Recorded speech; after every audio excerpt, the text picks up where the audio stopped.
al doctor Alfredo Serrano. Alfredo, qué gusto que nos acompañes. Buenos días y bienvenido. Buen inicio de semana. Buenos días, Luisa. Qué placentero poder comenzar esta semana con una entrevista contigo. Un saludo cordial para ti. Por supuesto, para quienes nos ven, para quienes nos escuchan en este momento de la mañana, también un saludo cordial. Gracias. Bueno, y precisamente el día de mañana se cumplirán de manera formal 2 meses de posesionada de la Asamblea Nacional de la cual eres parte. Y quisiera, por tu experiencia y tu trayectoria, conocer cuál es el balance que haces respecto de la tarea realizada hasta este momento, de lo que el presidente Niels Olsen, presidente del Poder Legislativo, dijo sería la nueva Asamblea. ¿Qué aspectos crees tú que se destacan de este poder legislativo? Penoso para mí es decir lo que voy a decir este momento. Para mí no hay nada positivo. Definitivamente se han aprobado algunas leyes del Ejecutivo hasta ahora porque es quien ha marcado la agenda. Unas leyes totalmente mal estructuradas, al apuro hechas, sin recibir las observaciones, que no tuvieron suficiente debate, leyes que violan la Constitución, leyes que se ha violado el procedimiento parlamentario, la ley orgánica de la función legislativa. Por eso ya tenemos que tienen demandas, más de 15 o 16 demandas ya presentadas en la Corte Constitucional. Una asamblea donde lamentablemente se están repitiendo las malas prácticas del pasado, lo que hizo Correa y que tanto criticamos en su momento cuando tenía una mayoría en la asamblea, que era pisotear a los que no estaban en la mayoría, se repite ahora, donde no existe debate. Aún en los peores congresos de la historia de este país existía el debate, hoy no existe el debate. El debate ayuda no solamente a contraponer ideas, criterios, sino principalmente a mejorar leyes, pero lamentablemente hoy no ha sucedido y ahí tenemos los problemas de las leyes que se las aprueba en esta semana y a la semana siguiente, aprovechando la siguiente ley, ya se las está reformando para corregir los errores que habiendo sido incluso advertidos, insistían en ponerlo. De manera que ahora vemos que las mañas del pasado de poner familiares en la asamblea se repiten y claro, hoy sancionan a un asambleísta por estar dibujando cuando uno dice, bueno, ¿y cuál es el problema de que haya estado dibujando? El problema no está allí. El problema está allí en haber puesto a toda la parentela a trabajar en la asamblea cometiendo delitos mucho más graves, como por ejemplo el de tramitar cargos públicos que está expresamente prohibido para los legisladores, son penas de ser destituido del cargo. Entonces, para ahora, para mí, hasta ahora el balance no es nada positivo. No ha habido en la Asamblea la apertura suficiente para poder tratar los problemas del país. Se ha cerrado, se ha bloqueado prácticamente la fiscalización en la Asamblea, aprovechando pues que ellos tienen 80 votos, que son 3 votos más de los necesarios para poder bloquear absolutamente todo y para poder armar una agenda exclusivamente de ellos. De manera que hoy en la Asamblea existe ellos y el resto. Ellos que creen que la gobernabilidad significa tener votos y que tener votos significa tener la razón. Ellos creen que teniendo la razón, teniendo los votos, pueden violar la Constitución, la ley. Esto es penoso, lamentablemente, lo que ha sucedido en estos 2 meses en la Asamblea y que yo todavía quiero pecar de ingenuo, creyendo de que esto pueden recapacitar y enmendar y corregir para lo que queda todavía, que son más de 3 años por delante. Alfredo, algunas puntualizaciones. Has citado el caso del joven asambleísta Dominique Serrano y de su parentela, pero no me has dicho nada respecto del escandaloso caso del asambleísta de la RC5, Santiago Díaz, quien aparentemente estaría por los techos, al punto de que el gobierno nacional, a través del ministro del Interior, ha hecho público un anuncio de una recompensa de $100,000 para quien dé pistas del paradero del señor Díaz, quien tiene una acusación y está siendo investigado por un delito de violación a una menor de 12 años de edad.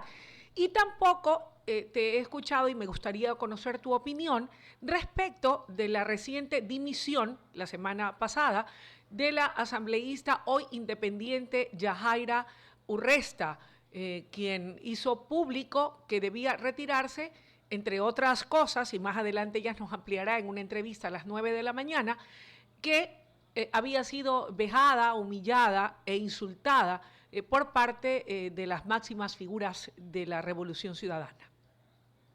Bueno, lamento haber olvidado el tema tan execrable del cometido por Santiago Díaz, asambleísta de la Revolución Ciudadana, que yo espero sea, si es que él es el culpable, conforme detecte la justicia, pues obviamente condenado con el peso más alto de la ley. Ese tipo de actos execrables realmente y cometidos por un asambleísta, sin duda alguna afectan a la asamblea. Es así, no es culpa de la dirección de la asamblea. Eso sí, no es culpa del resto de asambleístas. Eso es culpa específica de un ciudadano que lamentablemente perjudica la imagen de la institución y que esperamos. Yo como padre, como hijo, como hermano, espero sea condenado con todo el peso de la ley. Ojalá le quite más esta vergüenza a la asamblea y el señor renuncie a la asamblea una vez que el CAL ha hecho lo correcto. Muy rara vez está haciendo este CAL lo correcto. Y el CAL ha hecho lo correcto a no aceptarle la licencia sin sueldo, sino que por el contrario le negó para pues, obligarlo a que renuncie, porque es lo mínimo que podía hacer este señor. Y obviamente que le caiga todo el peso de la ley si que cometió este delito tan grave y execrable, y con todo el peso de la ley. Es decir, en esto sí no hay nadie quien no condene este acto y que sin duda alguna perjudica la imagen de la institución. En cuanto a lo que sucede en la Revolución Ciudadana, de que se va uno, se va otro, créame que a mí no me gusta opinar porque de lo que sucede en otros partidos políticos, porque para ello debería conocer los entretelones. No conozco los entretelones. A mí sí me parece lamentable que se haya dicho un comentario de esa naturaleza contra un asambleísta. En lo personal, a Yojaira le he conocido en este periodo y le tengo absoluto respeto, y si es que se cometió ese tipo de insulto para ella, me parece lamentable. Mi solidaridad para con ella. Alfredo, a propósito del caso del señor Díaz, porque se lo relaciona y se lo asocia con ello, el presidente Daniel Noboa anunció el envío de una nueva reforma constitucional que propone la castración química como condena para violadores de menores de edad. Ahora, dijo el mandatario en su cuenta de X, será el turno de la Asamblea. El país necesita saber quiénes están verdaderamente con las víctimas y quiénes dispuestos a proteger a abusadores, según señaló el primer mandatario. ¿Cuál será, en este caso, la postura del Partido Social Cristiano frente a esta iniciativa del Poder Ejecutivo? Mira, no le corresponde a la Asamblea, ya luego tuvo que enmendar realmente. A quien le corresponde primero pronunciarse es a la Corte Constitucional, y ya mandó, de lo que conozco, mandó el proyecto de reforma constitucional a la Corte Constitucional. La primera en que tiene que ver si da paso o no da paso para que se le haga mediante reforma parcial a la Constitución debe ser la Corte Constitucional. Y una vez que la Corte Constitucional se pronuncie, sea archivándolo o sea dándole paso a la Asamblea a que la tramite vía reforma parcial, obviamente los partidos políticos tenemos que darle un primer debate y luego pues de 3 meses un segundo debate para que luego vaya a consulta al pueblo ecuatoriano.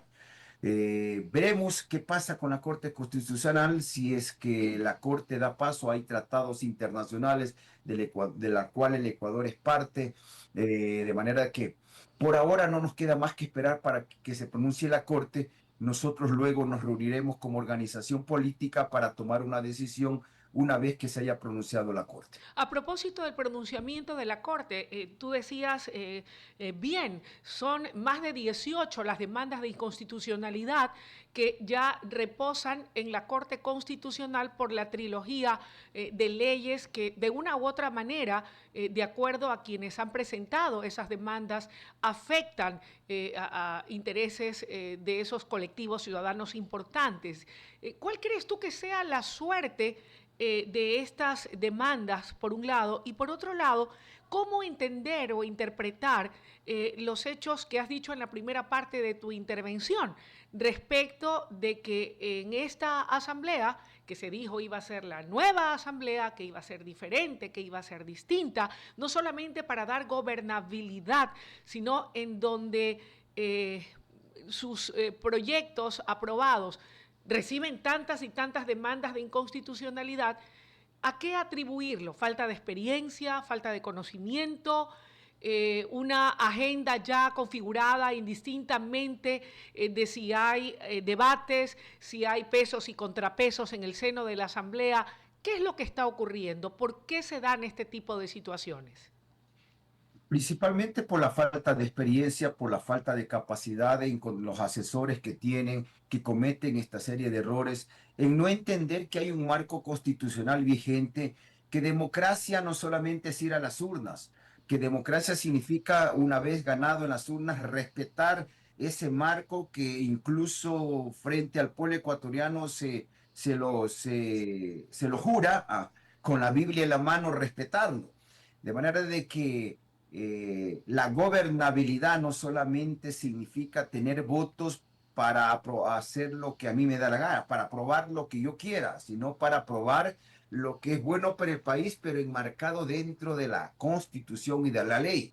Y no como lamentablemente se ha hecho en estos proyectos de ley, que el presidente manda un proyecto de ley sobre un tema y resulta ser que en el camino, en el segundo debate, le meten otra serie de temas adicionales. Para hablar de la última, la ley que supuestamente era por proteger las áreas protegidas, que no va a proteger nada, por cierto, terminaron metiéndole reformas al código aeronáutico, a la ley de aviación civil, ¿cómo es? A la ley de régimen tributario interno, a la ley orgánica del servicio público para corregir un error que cometieron hace 15 días atrás, que se les advirtió que había un problema de redacción, tenían que corregirlo.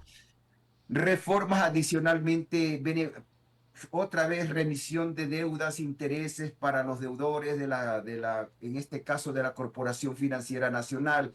Es decir, cuando tú metes todos esos temas que ni siquiera fueron topados en primer debate, obviamente trae como resultados que la ley no vaya a tener el interés o no vaya a cumplir con el objetivo que tenía que cumplir. Porque, por ejemplo, se les dijo que se cree el Servicio Nacional de Áreas Protegidas, pero lo que hicieron fue facúltese al presidente para que cree mediante decreto ejecutivo, cuando eso lo podía hacer la propia Asamblea para que sea creado mediante ley este Servicio Nacional de Áreas Protegidas, pero se la dejaron esa facultad al presidente de la República que ni siquiera la había pedido. Pero está bien, yo fui uno de los proponentes de aquellos, pero que lo haga la Asamblea, ¿no es cierto? Entonces, son errores tras errores y lo más grave de esto es que no se escucha definitivamente allí. Y es por eso que yo puse como ejemplo en la asamblea de lo sucedido en la asamblea que se castiga a un asambleísta por no escuchar y porque se puso a dibujar. Pero si el resto de asambleístas no escuchan en la asamblea, o sea, nadie escucha en la asamblea, peor aún los proponentes de los proyectos, porque si escucharan corrigieran los errores que se van cometiendo y sin duda alguna evitaría las demandas de inconstitucionalidad o las correcciones posteriores que hace en las leyes que se siguen aprobando. Alfredo, cuando se aprobó la ley de integridad pública, recuerdo en una intervención tuya en la que se señalaba a propósito de la necesidad de ir hacia una emergencia judicial, que era importantísimo que se marque un tiempo de duración de esa emergencia. Sin embargo, aquella sugerencia que en lo personal como ciudadana me parece válida, no fue tomada en consideración y hoy por hoy tendremos que cuando se conforme el nuevo Consejo de la Judicatura y se haga la declaratoria de emergencia del sistema judicial, esta podría durar incluso los 4 años que dure el periodo del mandato del gobierno. ¿Cuáles consideras tú que van a ser las consecuencias o podrían ser las consecuencias de no haber marcado o determinado en la ley una temporalidad de una emergencia? ¿Y cuánto de lo que tú conoces y de tu expertise en política debe ser más o menos el tiempo que debe durar una emergencia en el sistema judicial, a efectos de que no se repita lo que ya ocurrió en el pasado, en donde, sobre pretexto de mejorar el sistema judicial, desafortunadamente se dio paso a la politización de la justicia con resultados como un Wilman Terán en la cárcel que definitivamente deja mucho que desear. Lamentablemente hoy va a suceder lo mismo. Esta es la metida de la mano a la justicia 2.0.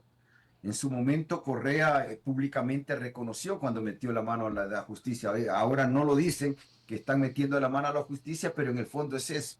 Dos razones por las cuales yo hice mi observación en el Pleno de la Asamblea. Uno, la temporalidad, y lo segundo, que pusieron que va a ser un sistema expedito de nombramiento de jueces en el país, es decir, sin concurso. Se va a nombrar jueces en el país sin concurso. Y ahora que tú ves cómo está estructurándose el Consejo de la Judicatura, tú unes las dos cosas, la declaración de emergencia con la estructuración del Consejo de la Judicatura, vas a darte cuenta que ADN tiene el control absoluto del Consejo de la Judicatura y más la declaratoria de emergencia.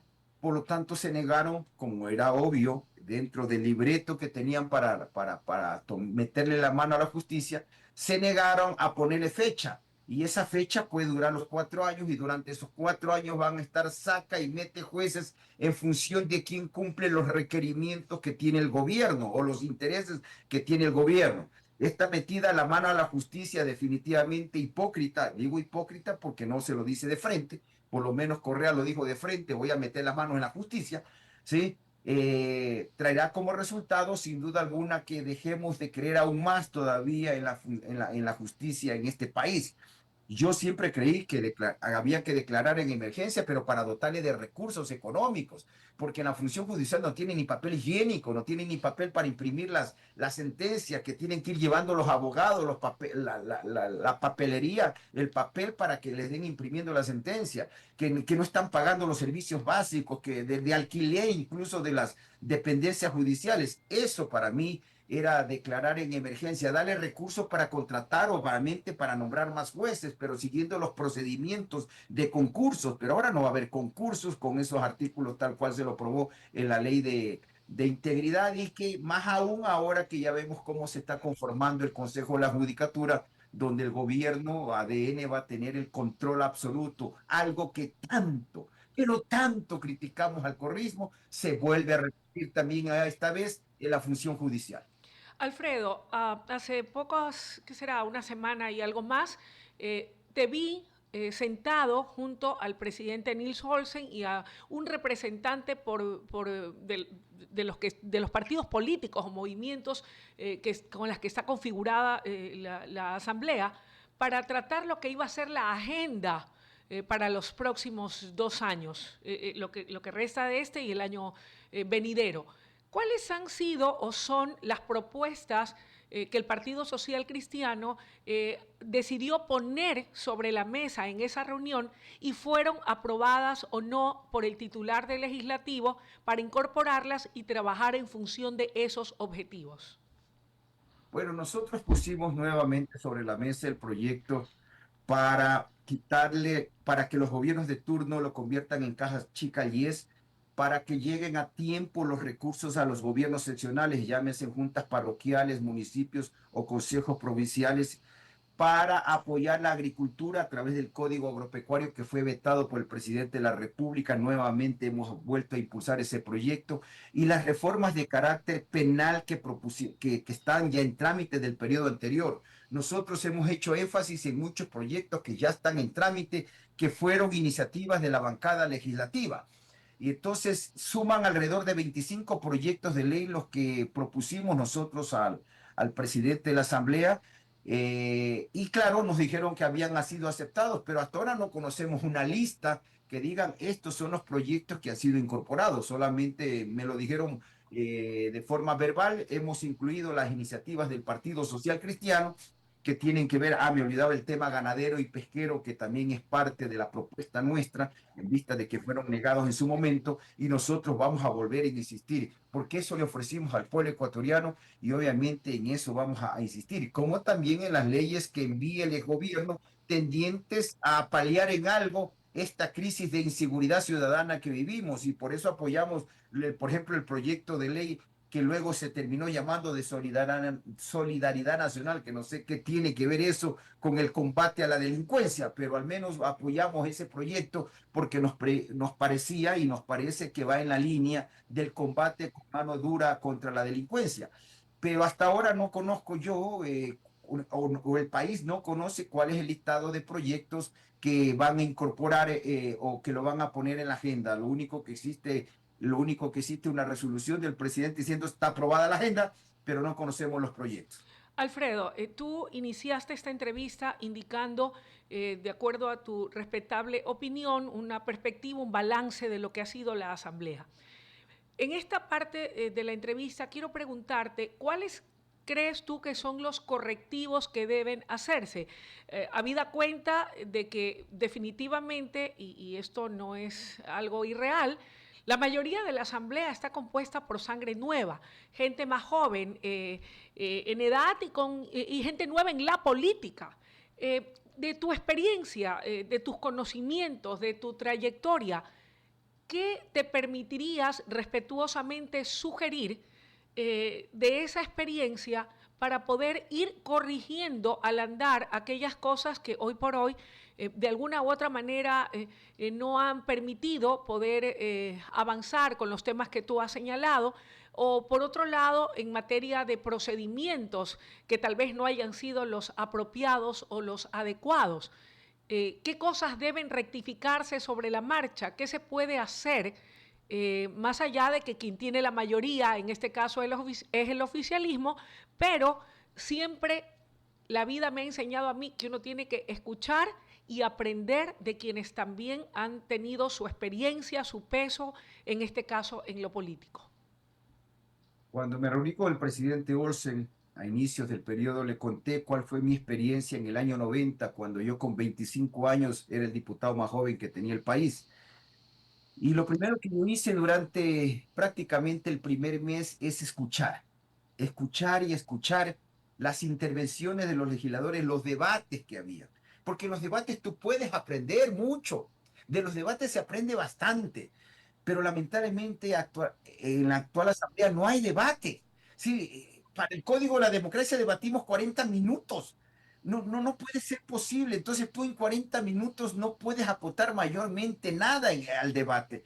Entonces, si hubiera un debate como tiene que haber para estas leyes tan importantes que se han aprobado, sin duda alguna, los que están por primera vez en la Asamblea y son jóvenes pueden escuchar y aprender de las otras personas que conocen de la materia penal, que conocen la materia económica, etcétera, e ir escuchando para ir formando un criterio. Yo al menos utilicé como herramienta eso, pero lamentablemente mientras no haya debate es imposible y es lo que yo permanentemente insisto, que debe abrirse debate. No es posible que se aprueben temas en la Asamblea sin debate. Mira tú cuando se puso a debate esa resolución bárbara, que ya la topé contigo en otra entrevista, para dejar sin efecto una terna de la anterior Asamblea. No hubo debate, simplemente emocionaron, tome votación y se acabó. Entonces, en la actual terna que mandó la Corte, como es la Asamblea nuevamente la semana anterior para el Consejo de la Judicatura, tampoco hubo debate. Y no se pudo debatir que, por ejemplo, un integrante de la terna era el alterno de un asambleísta y que por lo tanto está impedido de ejercer, de ir en esa terna. Entonces tuvo que renunciar y mañana la Asamblea se reúne para nombrar nuevamente otra terna. Es decir, ya vamos por la tercera terna que nombra la Asamblea, justamente porque no hay debate para hacer las observaciones respectivas. Veía que para el primero de la terna que propone la Asamblea está iniciado un expediente disciplinario en el Consejo de la Judicatura con pena de destitución para el primero de la terna. ¿Cómo lo pudieron poner en la terna si este hombre está en proceso de destitución en el Consejo de la Judicatura? Vi ese reportaje el día de hoy, ayer de Diario Expreso. Entonces, si se abre debate, tú puedes escuchar estos criterios y obviamente corregir a tiempo estos errores. Pero mientras no haya debate, definitivamente no vamos a poder, y entendiéndose lo que es debate, no hay intervenciones, no intervención, sino debate, contraposición de ideas para justamente ayudar a mejorar. Eso se hizo siempre en todos los procesos parlamentarios, en todos yo puedo dar fe desde el año 90 para acá, y aún en los peores congresos de la historia, que así se los llamaban, porque no sé, pues el de los cenicerazos, hasta en ese había debate. Hoy no hay debate. Alfredo, gracias por tu comparecencia esta mañana y por habernos permitido conocer tu opinión respecto de lo que está ocurriendo en el Poder Legislativo, del balance que haces y de cuáles son tus respetables sugerencias para rectificar en el camino. Todavía queda mucho tiempo y confiemos en que se acojan esas buenas observaciones y que aquello que es vital en todo parlamento en el mundo entero se incorpore al nuestro, que es el debate. Gracias y que tengas un buen día, buena semana. Muchas gracias, mi querida Luisa, que tengas un bendecido día. Y bien, amables oyentes y televidentes, son ya las 8 de la mañana con 31 minutos. Es momento de una breve pausa, pero cuando volvamos tendremos en vivo la presencia de Susana González, ex prefecta del Guayas, con una interesante entrevista que no pueden perderse. Ya volvemos.